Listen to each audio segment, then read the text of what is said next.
Hey guys, welcome back to Medical Coding with Blue. Today's episode is all about the Accelerated Medical Billing and Coding programs. If you are brand new to my channel, welcome. I am Blue. I'm a medical coder. So today's episode is inspired by a viewer comment, and I'm going to read this comment and then I'm going to discuss it. So let's begin. All right. She says, "Hi Blue. My situation is I entered a fast-paced medical billing and coding program, which I have already paid off, which was pretty expensive.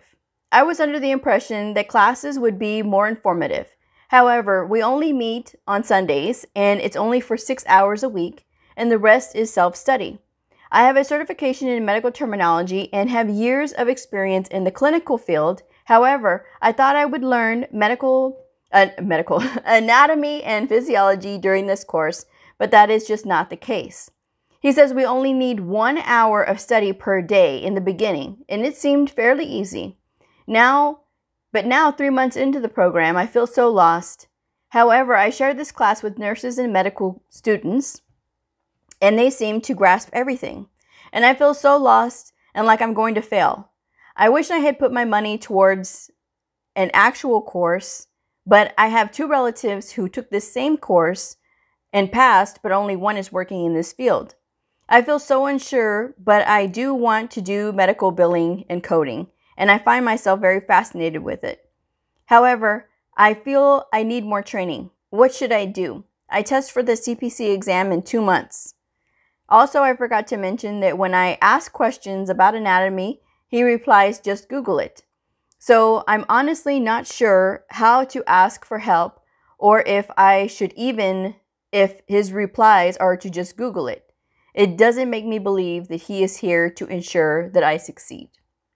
All right, so unfortunately, there's going to be situations like this if you are going through an accelerated program, and even if you're not, even if you're in a regular program.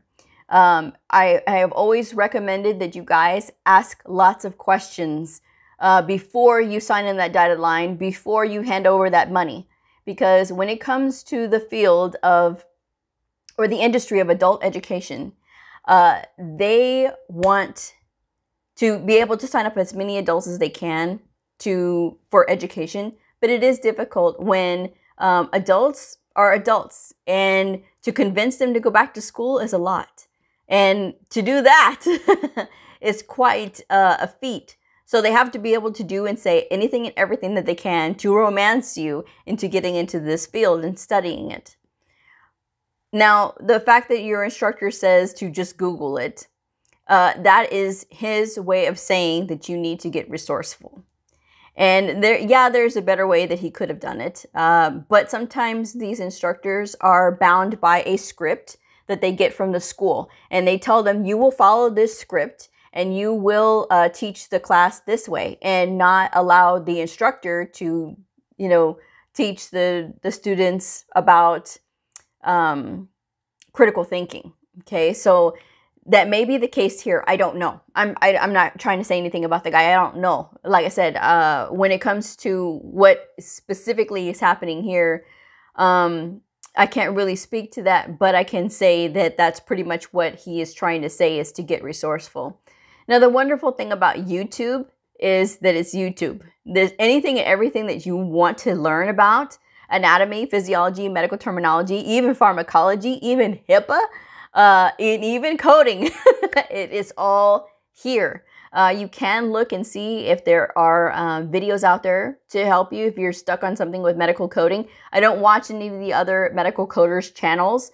There's a few of us on here, but I don't watch the other channels because I have my own. And the way that I do and say things, I don't want anybody else in my head. So that's why I only take care of my channel, and that's it. But I do encourage you to do your research. Now, there's going to be a lot of times when, even in the beginning, when you're out in the real world, that you're going to have to start learning how to look up things on your own as well. Because when you're working, you may not always get a warm reception from the other veteran coders, because some veteran coders will tell you, nobody taught me, so I'm not going to teach you. I don't believe in that. I believe that it's supposed to be a team sport. So it really depends on where you are and who you're working with. But if you are not showing that you are trying to look or trying to do your research, that's when it's a problem, because veteran coders will watch you to see if you're just running and asking questions right away, rather than trying to look it up in the book or look it up in the guidelines or look it up on the internet. Because if you have any question, trust me, the internet will have an answer for you. Right or wrong, it'll have an answer. So just make sure that you are starting to learn how to look up things. I do have videos on my channel about helpful websites for medical coders. I do have that. So please take the time to look through my videos. I have lots of really helpful videos. There are some that have web links to different specialties. If you are working in a particular specialty, or if you're studying a particular specialty in school and you want to learn more about it, that is something that you can look at just as a resource. Okay, so that is something that I will say there. One other thing I wanted to comment on. The viewer says that the guy said to only study for 1 hour per day. If you are in an accelerated program, you need to be studying more than that. And not only that, just because they tell you, oh, you only need 1 hour, it does not mean that you have to follow that. When I was in the trade school, right, it was self-learning. I was basically sat in front of a computer and said, here, learn. And I was learning through a program, right, that was online, completely online. We had a coder that would come in and he would do like a seminar once in a while, like once a week or once every other week, something like that. I don't know. I didn't really want to talk to him too much because he was creepy. I'm just going to be honest there. I mean, the guy was creepy. That's why I didn't want to. I didn't know. No. So I didn't spend too much time with him because to me, he wasn't very helpful. All I heard what he would say was, yeah, wherever you're working, they'll teach you how to code. No, they won't teach you how to code. When you're in the real world, you need to already know the fundamental basics of how to code.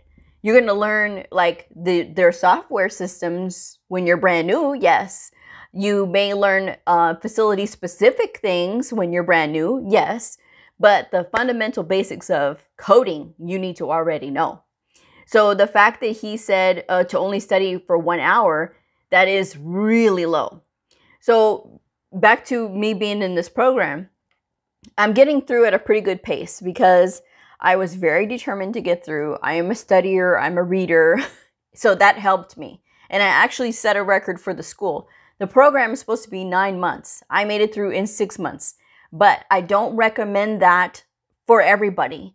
I got through that quickly because I had a very good support system with my mom. I am a studier, I am a reader. That is what I do. And so having those skills already did help me. When you're brand new and school wasn't your thing, maybe, this is a little bit more difficult. It can be, okay? Not saying it's impossible, but it can be a little bit more difficult. So I'm getting through at a pretty good pace, right? And people are seeing that I'm just flying through these courses. It's no big deal. Medical terminology, anatomy, physiology, HIPAA, all of those were just like, then I get to the evaluation and management section. And they were like, whoa. A lot of people are dropping out of the program when they get to this section. Or they have to keep taking it again and again. And I'm like, I'm going through it at a pretty good pace. No. I'm going to get through this. So they go, okay, but just be careful. Go through it slowly because you want to be able to pass it rather than have to sit here and take it again and again. So I said, okay.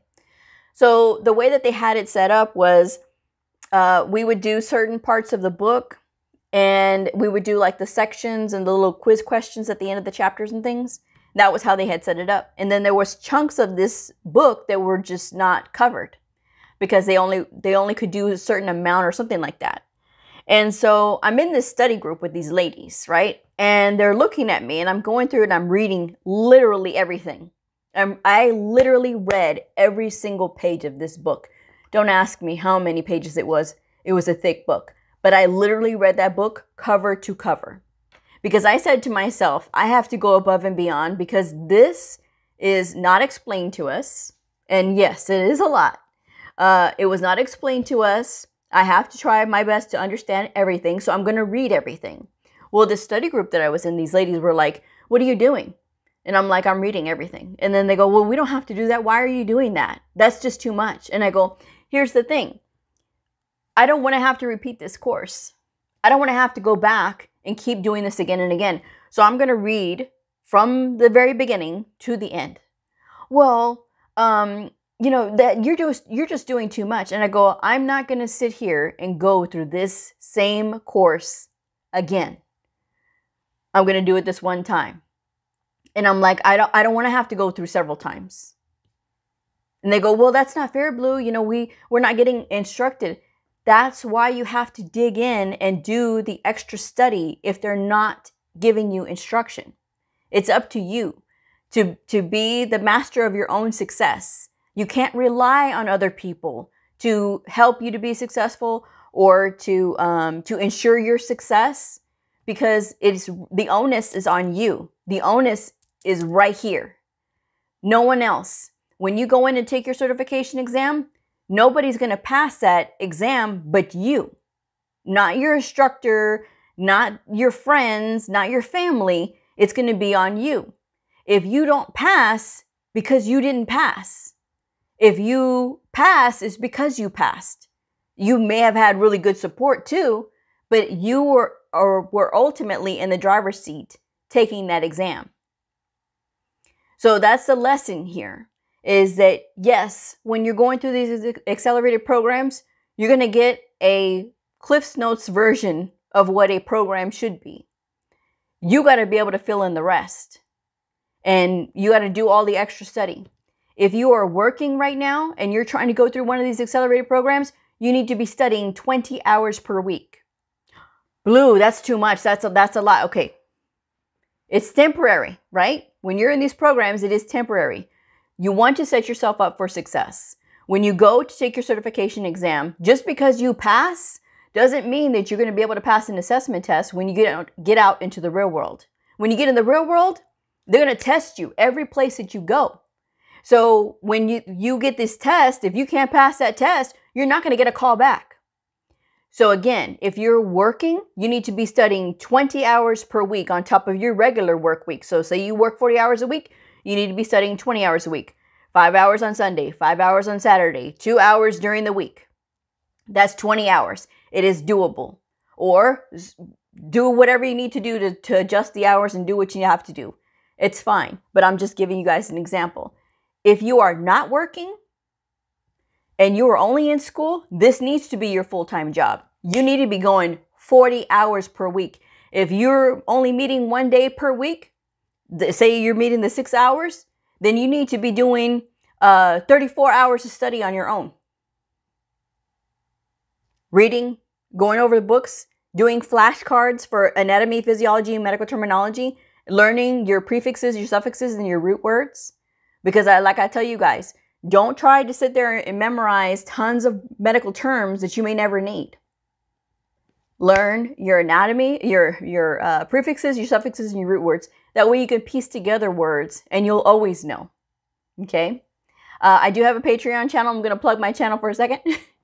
I do have a Patreon channel, and I do exercises on medical terminology, anatomy, and physiology on my channel. And I talk about medical coding scenarios as well. And I also talk about myself. So if you're interested, I have pledge levels that start out at just $1 per month. And if you don't know, Patreon is a lot like YouTube. It is just basically creators, and they get paid with your pledges. That's basically what it is. And that was that. That was my little plug on that one. But I want you guys to understand that not every instructor is the same. So don't just automatically assume that an instructor is there and they're going to ensure your success. Because a lot of times they're not. They're going to be there because that's what their job is. Some instructors really love what they do, and they'll teach you those critical thinking skills. But those people are going to be few and far in between sometimes. And when I'm telling you guys to ask lots of questions before you sign up for a program, I'm telling you guys that they're going to try to get you all riled up and say, oh yeah, well, we only have a limited time offer to offer this special deal. They have deals all the time. So don't feel pressured when you're going to these schools and trying to sign up. And if they're talking to you about money immediately, run. Because that's not a school that is going to be focused on you learning. That school is going to be focused on giving you all the pretty things up front because they want your money. And if you're going through a cheaper program, again, it is no different from somebody that is going to be charging you $20,000. They want your money. You have to get the most out of it that you possibly can. If you're in this situation right now where you're in an accelerated program and they're not teaching you, don't give up, because you decided to go into medical coding and billing for a reason. Now you need to sort of harness that reason and hang on to it, because that's what's going to get you through this time right now when you're feeling a little unsure. If you're feeling unsure and you don't understand something, start doing your research. Go on the internet and try to find whatever resources that you can find. If you're looking for a tutor, I also do tutoring. I will leave my rates down in the description box below. It is very reasonable, and they're over Zoom.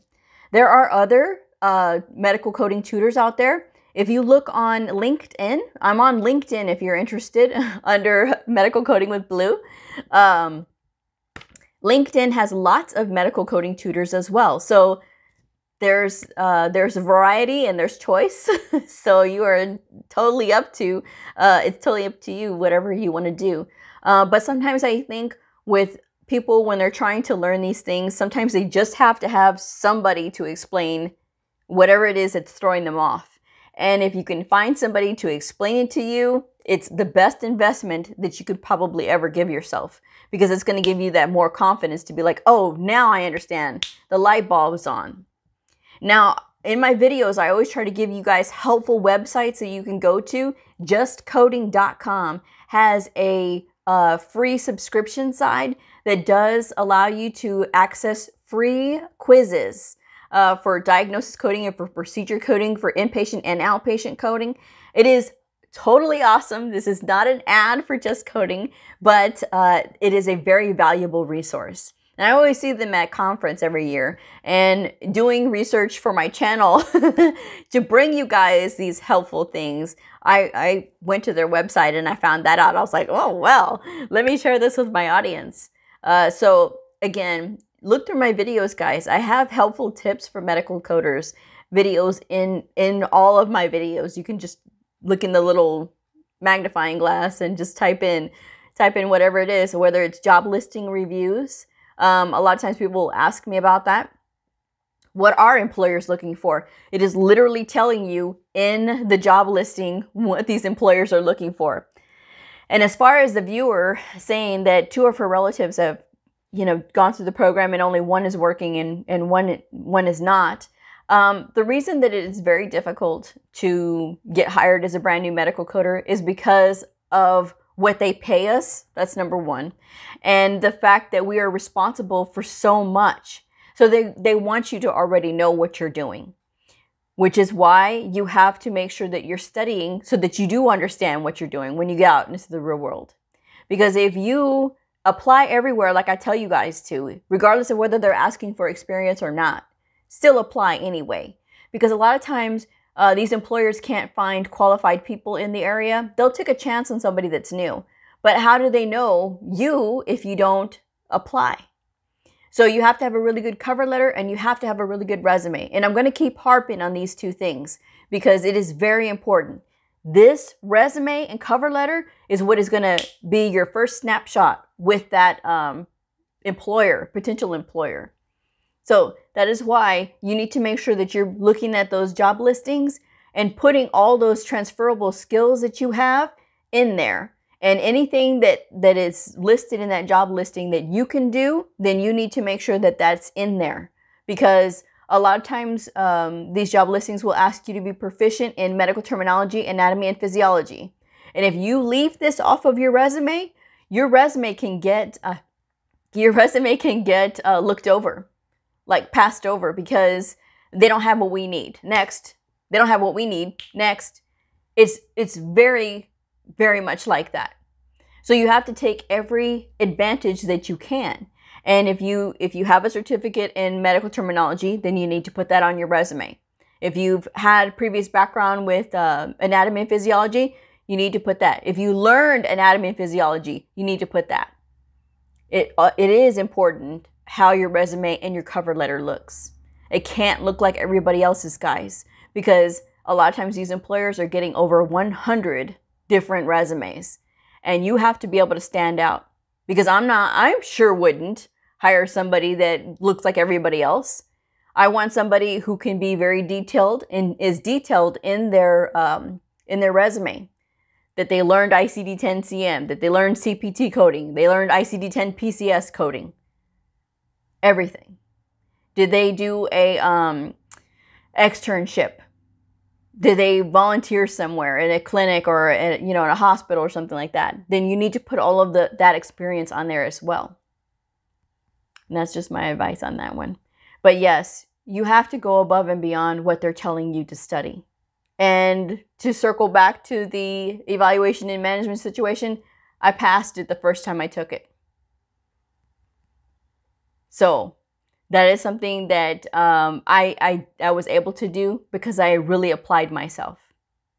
You have to be able to apply yourself when you're doing these things. You have to care enough to do the heavy lifting, which is the studying. And it's just temporary. It's not going to be forever. It's just going to be during that time that you're trying to get wherever, through whatever program that you're going through. So just keep that in mind, guys. It's not forever. It's only temporary. But I wish you the best on your journey. It is going to take you to do the heavy lifting, and that is pretty much the ins and outs of it. And again, if you are considering taking these accelerated programs, please reconsider.